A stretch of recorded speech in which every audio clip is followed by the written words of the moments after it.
नमस्कार शेतकरी मित्रांनो, स्वागत आहे आपले अर्थशेती या यूट्यूब चॅनलमध्ये, जिथे आपण आज तुरीचे उत्पादन वाढीसाठी काय नियोजन करायला पाहिजे।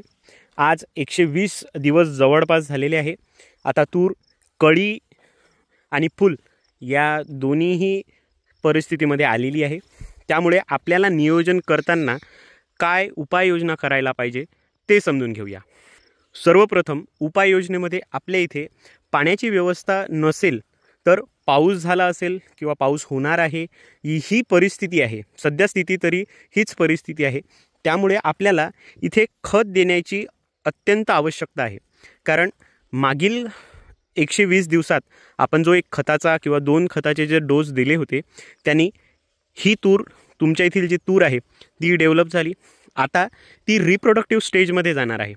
त्यामुळे आपल्याला हिला पुन्हा जे अन्नद्रव्य आहे, मूलभूत अन्नद्रव्य, दुय्यम अन्नद्रव्य हे आपल्याला द्यायचे आहे। प्रथमतः आपण जमिनीमधनं अन्नद्रव्य उपलब्ध करून देण्याची व्यवस्था करू, ज्यामध्ये खत जे 3ही घटक असेल अशा पद्धतीचे खत घेऊ, जसे 10-26-26 किंवा 14-35-14 किंवा 19-19-19, 15-15-15 किंवा महाधन कंपनीचे सुद्धा तुम्ही खत घेऊ शकता। असे विविध खत आहे ज्यामध्ये तिन्ही कंटेंट उपलब्ध आहे। तर अशा प्रकारचे खत आपल्याला द्यायचे आहे। त्यामागील कारण पण सांगतो, कारण आपल्याला फुलांची संख्या चांगल्या पद्धतीने वाढवायची आहे, ड्रॉप रेट कमी करायचा आहे। कारण फॉस्फरस आणि पोटॅश हा जो घटक आहे, या घटकामुळे आपल्या इथे जे फुलं येणारे आहेत ते चांगले येतील।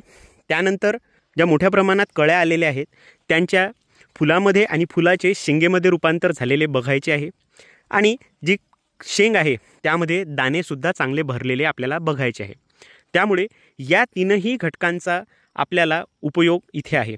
आता हीच वेळ का आहे, कारण जमिनीत पाणी आहे, जिथे पाऊस पडलेला आहे तिथे ज्या शेतकऱ्यांच्या इथे पाऊस पडलेला नसेल त्यांनी लगेच खताचे नियोजन करा, कारण खत आणि पाणी हे एवढे चांगले कॉम्बिनेशन आहे ज्यामुळे आपली जी पीक आहे ती मोठ्या प्रमाणात उत्पन्न देण्यास आपल्याला मदत करते।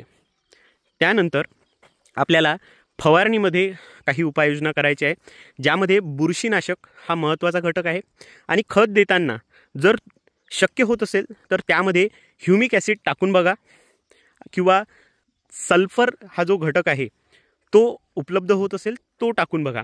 टाकायलाच पाहिजे हा अट्टहास नाही, परंतु यामुळे तुम्हाला फायदा होईल। आता फवारणीची आपण व्यवस्था करू।